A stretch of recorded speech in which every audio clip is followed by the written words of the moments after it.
Hello, and welcome to the Armory.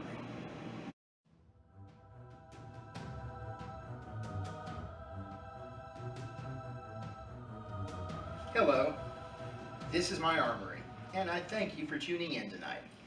Now, this has been in quite a few of the videos that I've been putting up.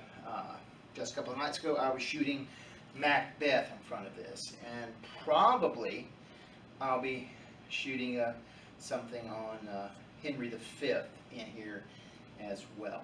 But anyway, thought I would just give a tour of my armory. Now, this is something I have been assembling for going on 8 years now. Now, I got involved with the Alabama Renaissance Fair 10 years ago. In fact, it's 10 years as of this year. And I started putting this together the following year. So, yeah, this has been quite an achievement. But I thought I would start our tour with this, a sword. Now, when we think of the Middle Ages, this is what we think of. The romantic image of King Arthur, Prince Charming, saving the fair maiden, slaying the dragon. With this iron bar that has been shaped, or in the case of this one, stamped into a point. Justice was served, wrongs righted with this. And like I said, in the end, it's just a 2.5 foot long piece of carbon steel. In itself, it's nothing special. In the catalog I ordered this from, it's listed as a windlass steelcraft broadsword, even listing the oak shot classification of it.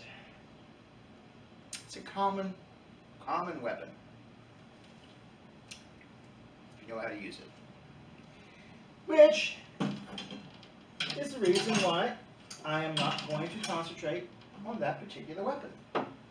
Instead, this. Now, this is my favorite weapon.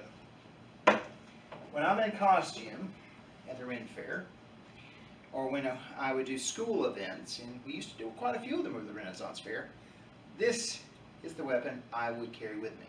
Why? Because it's different. It's not like the ordinary sword that everybody knows.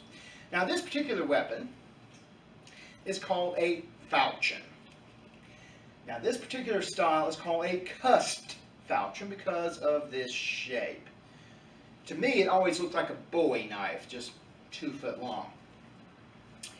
But this weapon was a cutting weapon. And according to a battle reenactor I talked to going on 8 years ago, it was a low weapon.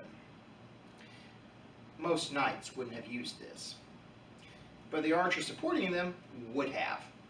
So a low weapon. But I favor this because it's not the ordinary sword. I also favor it because it's lighter than that sword. Plus, I gotta tell you, that thing has often dragged the ground because of the way it hung on my belt. This doesn't do that. But the falchion was a cutting weapon. Swordsmiths throughout history learned that a curved edge gave a much better cut. Now, I probably would have just sliced my arm open if this had been a sharp weapon. It's not sharp. I'm not that stupid. I am a klutz, and the chances of me hurting myself severely with my own equipment is so phenomenally high. No. Also, it cost $10 extra to have it done, and I wasn't about to do it. So, reasons. Now, there's one other weapon referred to as a falchion.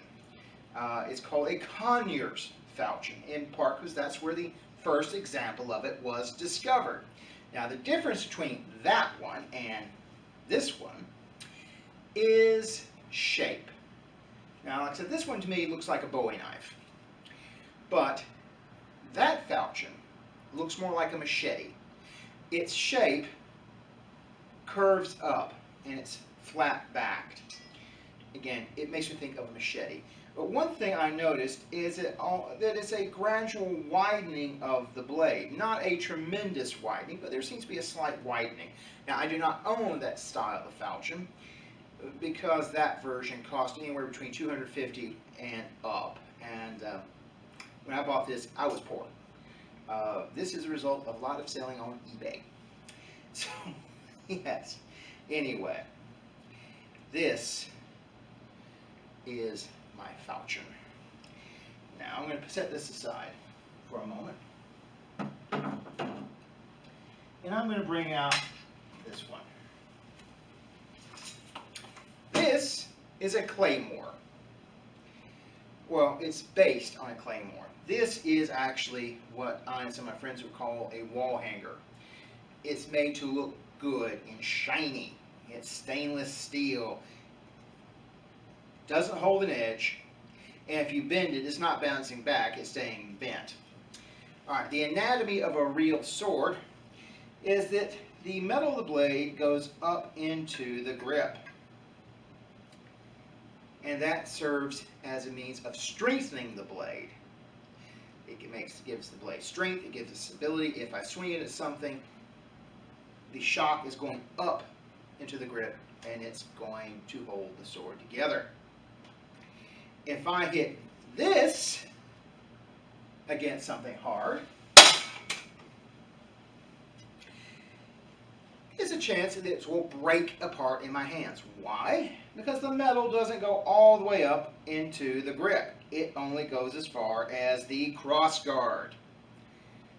And from there, it's a metal screw that goes the rest of the way up and screws onto the pommel. Now, it looks good, but is worthless in a fight. In fact, if I wanted to use this in a fight, I'd grip it like this and hit him over the head with that.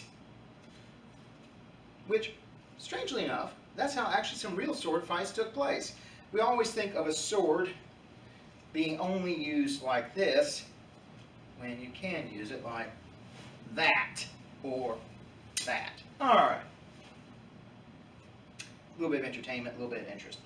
In any event, this is, like I said, based on a Scottish claymore.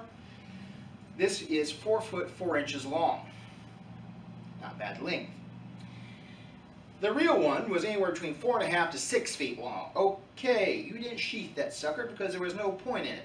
You're not carrying this on your belt unless you stand 8 foot tall. But there we are. And, well, this gets back to that romance imagery of a sword. Why? Think of a Scottish Highlander in his kilt, carrying his shield, and this. Excuse me, sorry. Maybe I should put my kilt on. Oh, no, never mind. Anyway, this is just a little taste of what's in my armory. I'm going to be doing other videos set in here to go along with some of the other history videos and some of the Shakespeare things I've been doing. I actually have a few Shakespeare pieces in mind that I'm going to be working on here in the next few days. So if you want to see those, hit the bell notification and subscribe, and you'll be the first to know when a new one comes up the line. Now, if you're watching this on the Alabama Renaissance Fairs channel, do the same, because not only will more of my videos be on there, but as we start planning a virtual fair, you don't want to miss out on that. Okay, so there we have it. Now, I've just given you a little taste. I do recommend, as I always do, look some of this up. Look up what a falchion was. Look for the Conyers falchion I mentioned. Look for one of these. Yes, one day I'm going to own a real one. Unfortunately, the real one I want to buy costs enough for a down payment on a car. Somehow I think the car is a better deal. Anyway, thank you for tuning in. Stay home, stay safe, and keep learning.